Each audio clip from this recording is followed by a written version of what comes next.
Hello everyone, and welcome back to another heartfelt video from Gone Legends. Each day, we remember and honor the lives of remarkable stars who left their mark on Hollywood and on all of us. In today's episode, we'll take a moment to reflect on the stories, struggles, and legacies of American icons who have recently passed away. Legends whose talent, courage, and humanity continue to inspire millions around the world.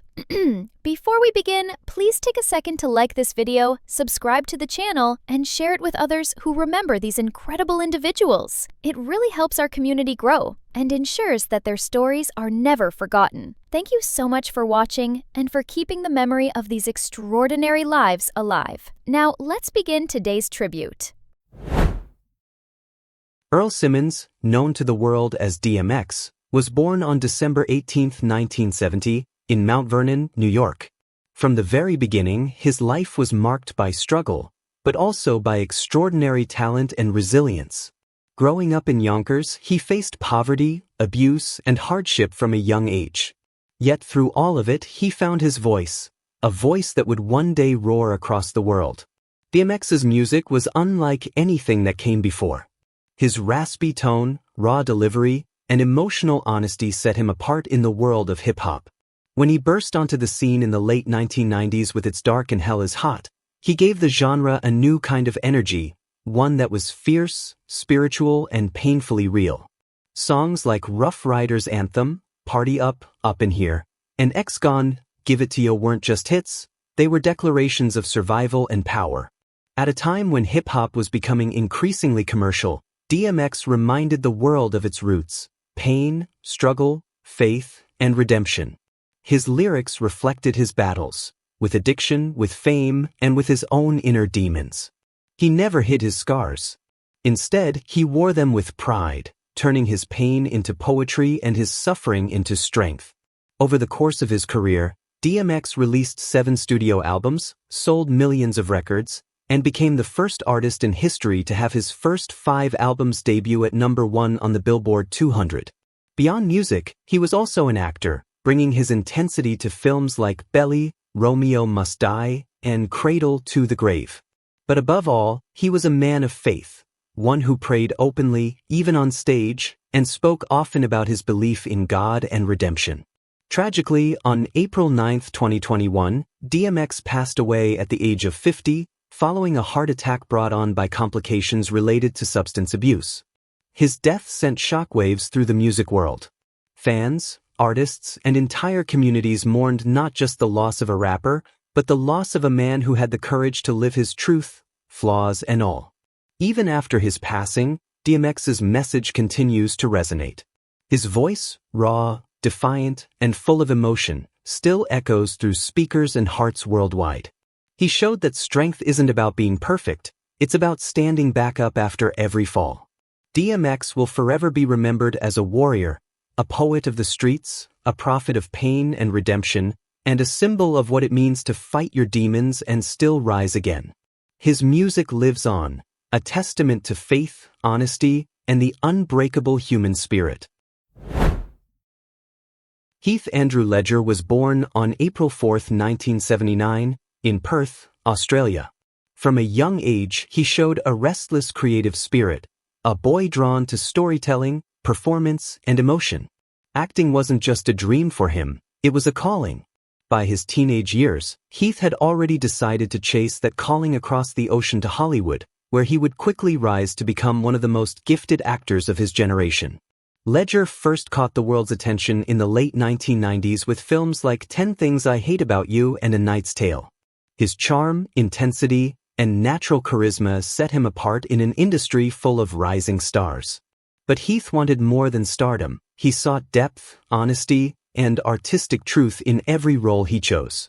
In 2005, his performance in Brokeback Mountain proved that he was not just an actor, but an artist. As Ennis Del Mar, a man torn between love and fear, Ledger delivered a performance of quiet pain and raw humanity.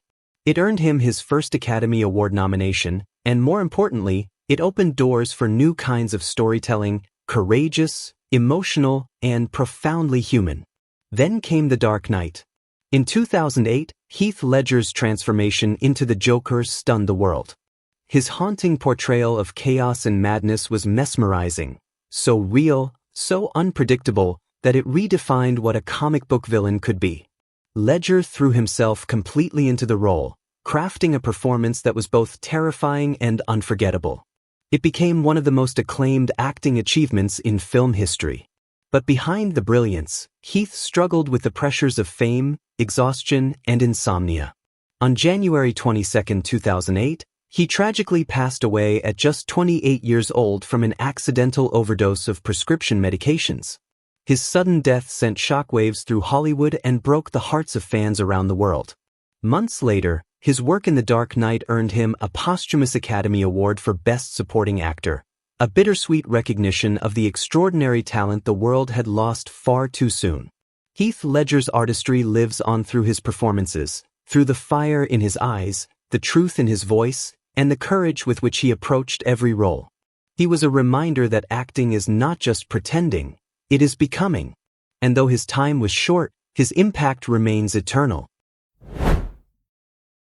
Kobe Bean Bryant was born on August 23, 1978, in Philadelphia, Pennsylvania. From a young age, his destiny was shaped by basketball. The son of former NBA player Joe "Jelly Bean" Bryant, Kobe spent part of his childhood in Italy, where his father played professionally. There, he developed a love for the game and a dedication to mastery that would define his life. When he returned to the United States, Kobe quickly became one of the most talented high school players in the country. At just 17 years old, he made the bold decision to skip college and enter the 1996 NBA draft straight from high school, a move that stunned many, but he knew his purpose. Selected by the Charlotte Hornets and immediately traded to the Los Angeles Lakers, Kobe began a journey that would make him a legend.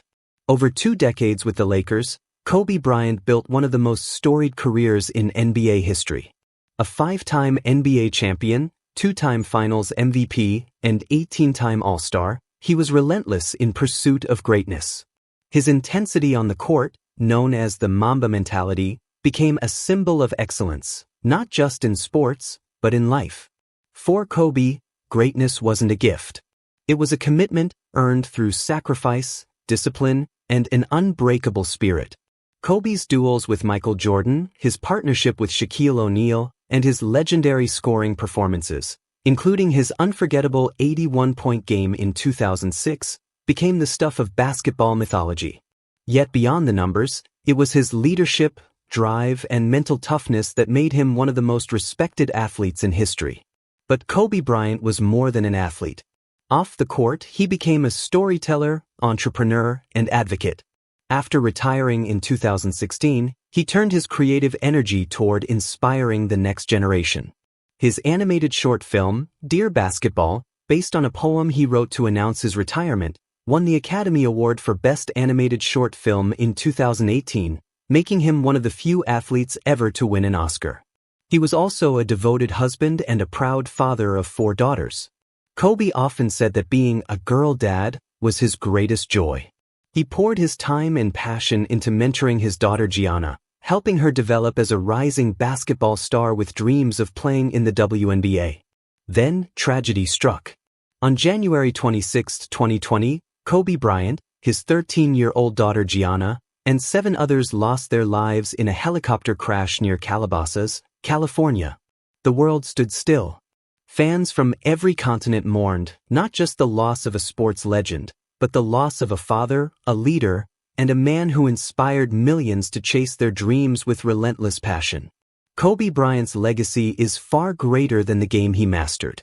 His philosophy, the Mamba mentality, continues to live on as a symbol of perseverance, resilience, and heart. It teaches us to face our fears, to push beyond limits, and to never settle for anything less than our best. Kobe Bryant may be gone, but his spirit endures in every athlete who refuses to quit, in every dreamer who keeps going, and in every person who strives to be better today than they were yesterday. The Black Mamba lives forever. Philip Seymour Hoffman was born on July 23, 1967, in Fairport, New York.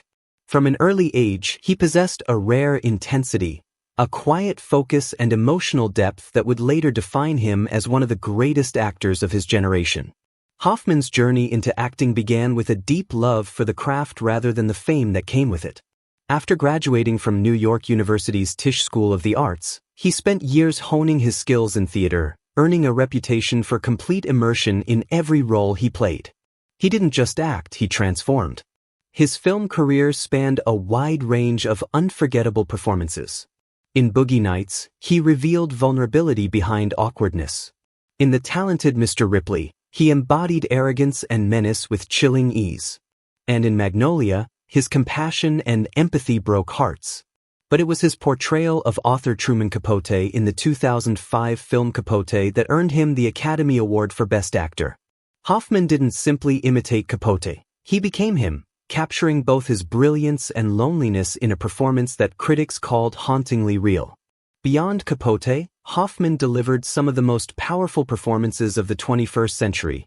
In Doubt, opposite Meryl Streep, in The Master, directed by Paul Thomas Anderson, and in Charlie Wilson's War, Synecdoche, New York, and Before the Devil Knows You're Dead.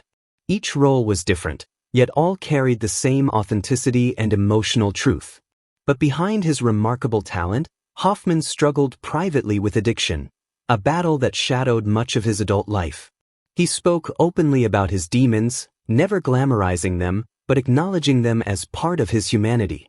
His honesty made him not only a brilliant actor, but also a profoundly relatable one. On February 2, 2014, Philip Seymour Hoffman was found dead in his New York apartment from an accidental drug overdose. He was just 46 years old. His sudden passing shocked the world and left an enormous void in cinema. Hoffman's legacy is not defined by his death, but by his artistry, his unwavering dedication to truth on screen. Every performance he gave, no matter how small, carried an authenticity that touched the soul. He made audiences feel deeply, honestly, and often painfully. Philip Seymour Hoffman will forever be remembered as an actor who could expose the humanity within any character, reminding us that art's greatest power lies in its truth. His work endures, raw, fearless, and unforgettable. Betty Marion White was born on January 17, 1922, in Oak Park, Illinois. Over the course of more than 8 decades, she became one of the most beloved and enduring figures in television history, a true pioneer who helped shape the very medium of entertainment as we know it today. Her career began in the 1940s, at a time when television itself was still in its infancy.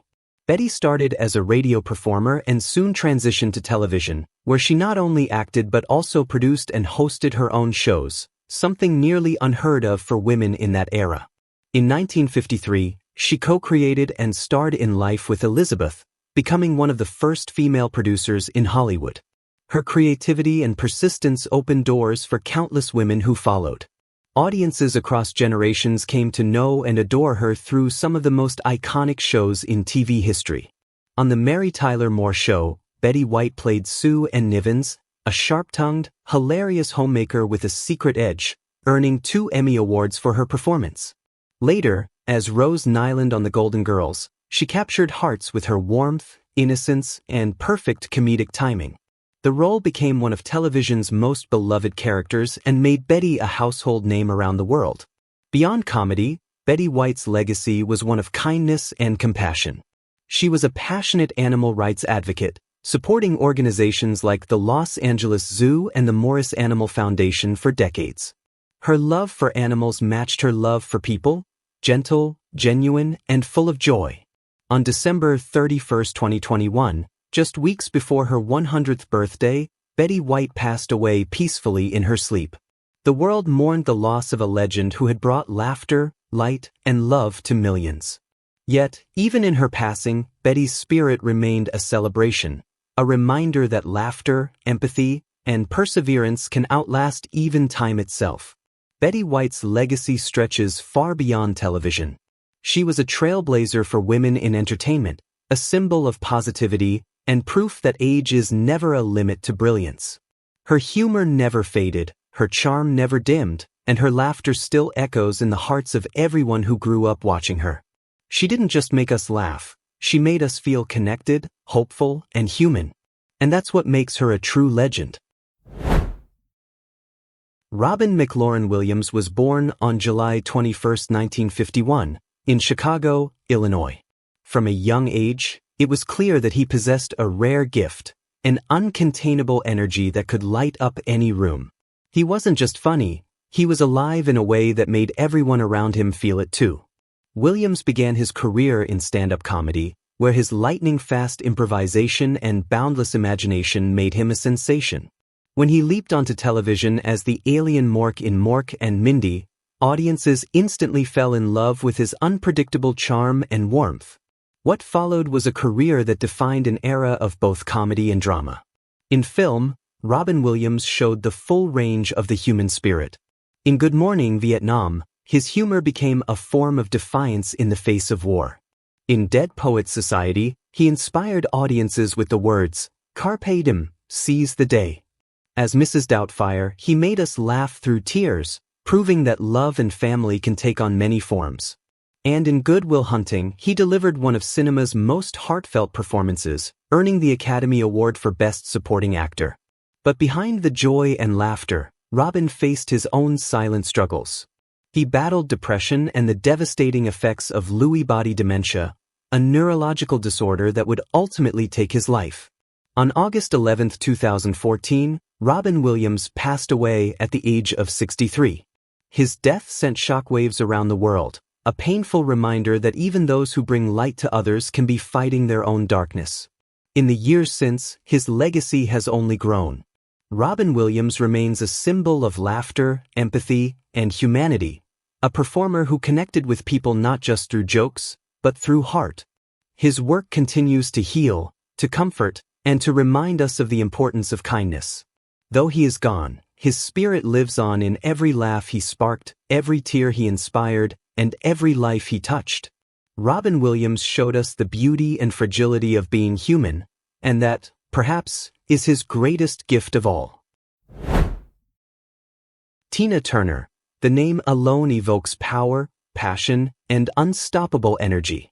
Born November 26, 1939, in the small town of Nutbush, Tennessee, she rose from humble beginnings to become one of the most electrifying performers the world has ever seen. Known as the Queen of Rock and Roll, Tina Turner wasn't just a singer, she was a force of nature. Her journey to stardom began in the late 1950s, when she joined Ike Turner's band and soon became its shining star. Together, they created hits like River Deep, Mountain High, and the iconic Proud Mary. On stage, Tina's performances were legendary, fierce, fiery, and filled with raw emotion. Her deep, soulful voice and commanding presence redefined what it meant to be a female performer in rock music. But behind the bright lights and roaring crowds, Tina endured years of personal hardship and abuse. Refusing to let her past define her, she found the strength to walk away and rebuild her life and career from the ground up. In the 1980s, she made one of the most powerful comebacks in music history. With What's Love Got to Do With It, Private Dancer, and The Best, she conquered the charts once again, this time on her own terms. Tina Turner's life was a story of resilience, reinvention, and empowerment. She taught the world that it's never too late to reclaim your power, to start over, and to shine even brighter. Her influence transcended generations, inspiring artists across genres, from rock and soul to pop and R&B. In her later years, Tina found peace in Switzerland, where she built a new life filled with love, privacy, and serenity. On May 24, 2023, Tina Turner passed away at her home in Küsnacht, near Zurich, after a long illness. She was 83 years old. The world mourned not only a music legend, but a woman whose courage and voice gave millions the strength to rise above pain and live boldly. Tina Turner's legacy is timeless. She will forever be remembered as the woman who turned her struggles into strength, her pain into power, and her music into a universal message of survival and freedom. Her light will never fade, because Tina Turner didn't just sing songs, she lived them. Every once in a while, someone comes along who doesn't just make music, they become the music. Their songs aren't written on paper, they're written in the air we breathe, in the stories we tell, in the highways we travel. Willie Hugh Nelson is one of those rare souls. A voice that sounds like time itself, weathered, honest, eternal. He's the poet of the American road, the outlaw who never aimed to rebel but ended up rewriting the rules of country music itself. Born on April 29, 1933, in the tiny town of Abbott, Texas, Willie's life began with the hum of trains and the quiet faith of small-town America. He came into this world during the Great Depression, when every penny mattered, every mile felt longer, and music was often the only comfort people had. Willie's parents, Merle and Ira Nelson, separated not long after he was born. It was a hard start, the kind that shapes a man early. He and his sister, Bobby, were raised by their grandparents, who filled their modest home with music and love even when times were tough. His grandfather bought him his first guitar at 6. And from the moment Willie strummed those first few strings, something changed. It wasn't just sound, it was soul. He began writing songs almost immediately, tender, simple tunes about love, pain, and life as he saw it. By the time he was 10 years old, Willie Nelson wasn't just another kid from Texas. He was already performing in local churches and dance halls, his small voice echoing with the wisdom of someone far beyond his years. Growing up poor in Abbott taught Willie about hard work and humility. He picked cotton in the summer heat, sold encyclopedias door to door, and played in any bar or radio show that would let him through the door. He wasn't chasing fame back then, he was chasing truth. And that truth lived in every chord he played, every word he wrote. His sister Bobby was his constant companion, a pianist with the same quiet fire. Together, they made music not for applause, but for peace. And that bond, between siblings, between notes, would carry both of them through decades of storms to come. Sunrise turning point, a dream too big for Texas. By his late teens, Willie was restless. He'd been playing with local bands, performing in smoky bars and radio stations around Waco and Fort Worth, but Texas began to feel small for a man with dreams that stretched across the horizon. After graduating from Abbott High School in 1950, he joined the U.S. Air Force, hoping to serve his country, but chronic back problems forced him to return home after only 9 months. He tried college next, studying agriculture, but the classroom walls couldn't contain the music that lived inside him. So he hit the road. Through the 1950s, Willie Nelson traveled across Texas, working as a radio DJ, a songwriter, and a barroom musician. He'd wake up early, play a morning show on radio, work a day job, then drive miles to perform at night, sometimes for just a handful of people. But those long drives became his university. The highways, the dust, the neon lights, they became part of his rhythm, part of his story. Back then, he faced rejection after rejection from Nashville labels. His songs were too personal, his sound too different. But he never gave up. Willie kept writing, and each time his heart broke, his pen got sharper. In those years, he penned songs that would one day change country music forever. But no one knew it yet, not even him. By the early 1960s, Willie Nelson had paid more dues than most ever will. He'd been a DJ, a door-to-door salesman, a farmhand, and a struggling songwriter. But through every hardship, he carried his notebook, that old, worn pad where he poured out the truth of the human heart. When the world wouldn't listen, he wrote louder. And finally, someone did. Glowing Star, the songwriter that Nashville couldn't ignore. In 1961, Willie packed his car, left Texas behind, and drove to Nashville, Tennessee, the capital of country music. It was a leap of faith, and it changed everything. He started pitching songs to record companies, to anyone who'd listen. And one by one, his songs began finding their way into the voices of legends. Musical Note, Crazy, recorded by Patsy Cline, became one of the biggest country hits of all time. Musical Note, Hello Walls, sung by Farron Young, climbed to number 1. Musical Note, Funny How Time Slips Away, performed by Billy Walker, became a classic across genres. Those songs didn't just succeed, they transformed Nashville. They brought vulnerability to country music, real pain wrapped in poetry. Suddenly, everyone wanted Willie's songs. But what they didn't want was his voice. Nashville's industry had a formula, clean-cut, polished singers with soft edges. Willie Nelson didn't fit that mold. He had a rough sound, a conversational tone, a way of bending words that felt like real life, not performance. Producers told him to change. They told him to sound more like everyone else. But Willie couldn't pretend. He said, "I tried doing it their way. I really did. But my way just felt like home." And when the system refused to change for him, he did what all great rebels do. He walked away. In the early 1970s, Willie Nelson left Nashville. He went home, back to Texas, back to the land that raised him. He grew his hair long, grew out his beard, and stopped trying to fit in. He began playing small clubs in Austin, where rednecks and hippies stood shoulder to shoulder, all united by the same sound, his sound. It was honest. It was raw. It was free. And that's where the outlaw country movement was born. With artists like Waylon Jennings, Johnny Cash, and Chris Christopherson, Willie created a new kind of country music, stripped down, soulful, rebellious. It wasn't about pleasing record labels anymore. It was about telling the truth. In 1973, Willie released Shotgun Willie. It was gritty, bold, unapologetic, and critics loved it. For the first time, people weren't just hearing his songs, they were hearing him. Then came 1975, and with it, the album that would make Willie Nelson a legend, Red-Headed Stranger. Recorded with simple instruments and no fancy studio tricks, it told the haunting story of a fugitive preacher. The industry called it too sparse, too quiet, too strange. But the people heard something else. They heard truth. The single, Blue Eyes Crying in the Rain, went straight to #1, earning Willie his first Grammy Award.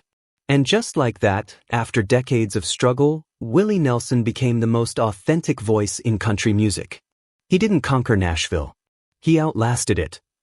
With albums like The Sound in Your Mind, Stardust, and Waylon and Willie, Willie Nelson reached heights few could imagine. His image, long hair, bandana, rugged eyes, and that weathered guitar he called Trigger, became iconic. He was no longer just a singer. He was a symbol of freedom, of individuality, of doing things your own damn way. Crowds grew larger. Fans followed him across the country, from honky-tonks to open fields. And when he sang On the Road Again, people didn't just hear a song, they heard their own dreams reflected back. Willie Nelson was proof that you don't have to change who you are to change the world. You just have to believe in your voice long enough for the world to catch up. By the early 1980s, Willie Nelson had become much more than a country star. He was the heartbeat of America, a living, breathing reminder that authenticity still mattered in a world chasing fame and flash. He was on every radio station, every movie screen, and every stage that would hold him. With his weathered guitar Trigger in his hands and his signature bandana tied tight, Willie Nelson wasn't just performing, he was testifying. This was his golden era. In 1980, Willie starred in Honeysuckle Rose, a film that mirrored his real life, the story of a road-weary musician balancing fame, love, and the open highway. The soundtrack featured one of the greatest songs in American music history, Musical Note, On the Road Again. That song became an anthem, not just for musicians, but for anyone who ever dreamed of chasing something beyond the horizon. It won a Grammy, earned an Oscar nomination, and defined Willie's image as the eternal traveler, the man who never stops moving. And the success didn't stop there. His duet with Julio Iglesias, To All the Girls I've Loved Before, crossed over into pop charts worldwide. Albums like Stardust and Always on My Mind showed his softer, more romantic side, proving that Willie Nelson wasn't bound by any one genre.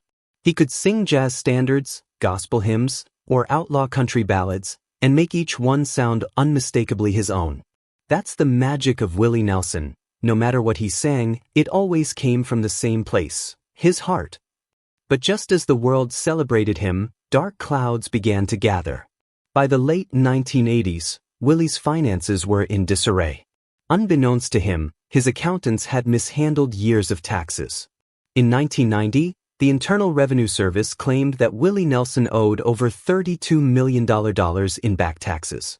It was an impossible number, and for most people, it would have been the end. The IRS seized nearly everything he owned: his ranch, his possessions, his master recordings. They even put his home and recording studio up for auction. For a man who had spent his life singing about freedom, it was the cruelest kind of captivity. But Willie Nelson didn't fold. He never had before, and he wasn't about to start now. Instead, he did something only Willie would do. He turned his tragedy into music. He released an album called the IRS Tapes, Who'll Buy My Memories? In 1992, made up of simple recordings he sold directly to fans. Every dollar from that album went to pay back his debt. And slowly, piece by piece, song by song, he did it. With the help of loyal fans, friends, and even the IRS's unexpected cooperation, Willie paid off every penny. He didn't just rebuild his fortune. He rebuilt his faith in the people who had loved him all along.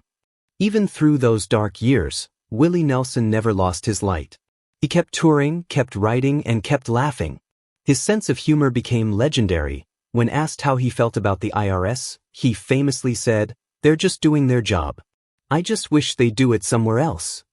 That was Willie. Even in the face of ruin, he chose grace. He said, "You can't worry about yesterday.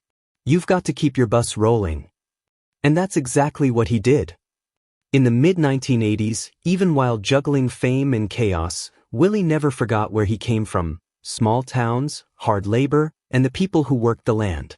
In 1985, he joined forces with Neil Young and John Mellencamp to create Farm Aid, an annual concert to help struggling American farmers. That event became one of the most enduring humanitarian efforts in music history. To this day, Farm Aid continues to raise millions, providing support for families whose lives depend on the soil. It wasn't about politics for Willie. It was about people. He said, "We can't let the family farmer disappear, because when they do, a part of America disappears too." And just like that, Willie Nelson proved once again that his voice carried more than melodies. It carried meaning. By the mid-1990s, Willie Nelson had done the impossible. He had outlived bankruptcy, heartbreak, and the changing tides of the music industry. He became a symbol of perseverance, not just for country fans, but for anyone who's ever been knocked down and gotten back up. His concerts felt like spiritual gatherings. Fans didn't just come to hear the music, they came to feel healed by it. To see a man who had walked through fire and come out smiling on the other side. And when Willie sang, "You Were Always on My Mind," you could hear a lifetime of love, loss, and forgiveness in every note. There's a moment in every great life when the journey slows down just enough for reflection. When the man who's been running all his life finally looks back and smiles. For Willie Hugh Nelson, that moment has lasted for decades. Because he never really stopped moving, he just learned to move with grace. As the 2000s began, Willie Nelson, now in his late 60s, could have easily retired. He had nothing left to prove. 70-plus albums, countless awards, and a career that had already reshaped the entire landscape of country music. But quitting was never in Willie's blood. Music wasn't his job, it was his oxygen. So he kept touring, year after year, city after city. Even into his 80s and 90s, he was still climbing onto his tour bus, still stepping on stage to the roar of fans who had grown old with him, and bringing along new ones who saw him as a myth come to life. They called it the Willie Nelson and Family Tour, and that word, family, was the heartbeat of it all. Because Willie's band wasn't just musicians. They were kin. They'd shared the miles, the heartbreak, and the laughter for half a century. And when the lights dimmed and the first notes of Whiskey River hit the air, something sacred always happened. People didn't just cheer, they felt connected. Like they were all part of one long, beautiful American song. As the years rolled on, Willie Nelson became more than a performer. He became a philosopher, a gentle teacher in a world too busy to listen. He spoke about peace, love, forgiveness, and the art of letting go. He said, "You can't control the world, but you can control how you let it affect you."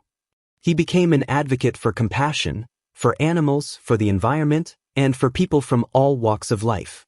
And his long-standing advocacy for marijuana legalization wasn't rebellion, it was principle.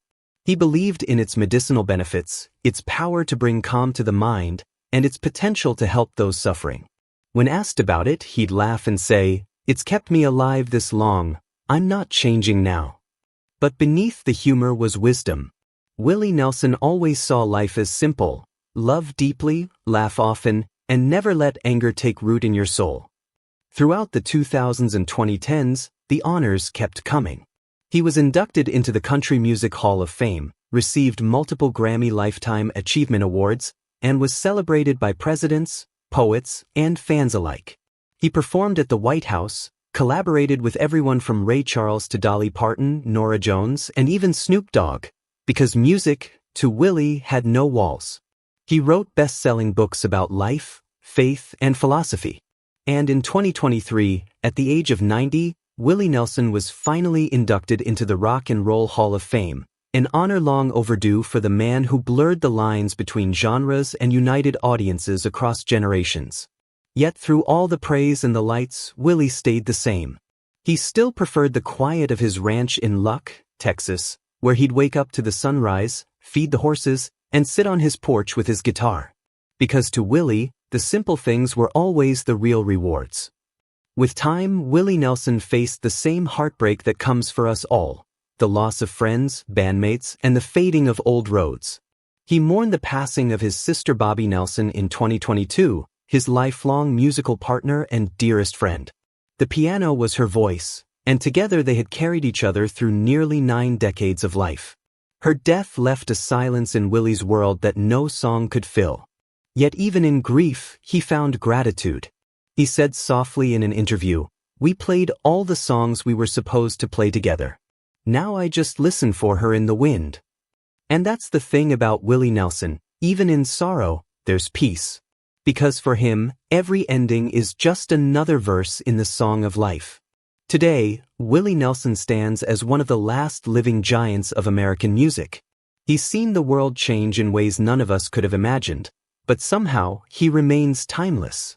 He's the poet of the open road, the rebel with a gentle smile, the friend you've never met but feel like you've known forever. Generations of artists, from country to pop to rock, trace their roots back to him. They look at his life and see a blueprint of authenticity. Be yourself. Say something real. And never let the world tell you who you have to be. That's why Willie Nelson's legacy isn't just in his records.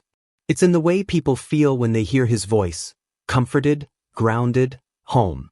He taught us that real success isn't about money or fame.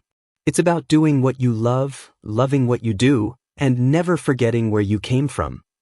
So here's to Willie Hugh Nelson, the red-headed stranger, the outlaw philosopher, the poet of the American heart.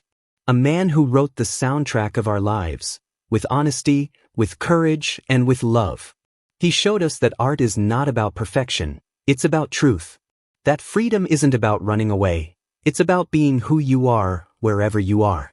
And that no matter how long the road, there's always another song to sing. At 90 years old, Willie Nelson still stands under that wide Texas sky, guitar in hand, smiling softly as the wind hums his melody.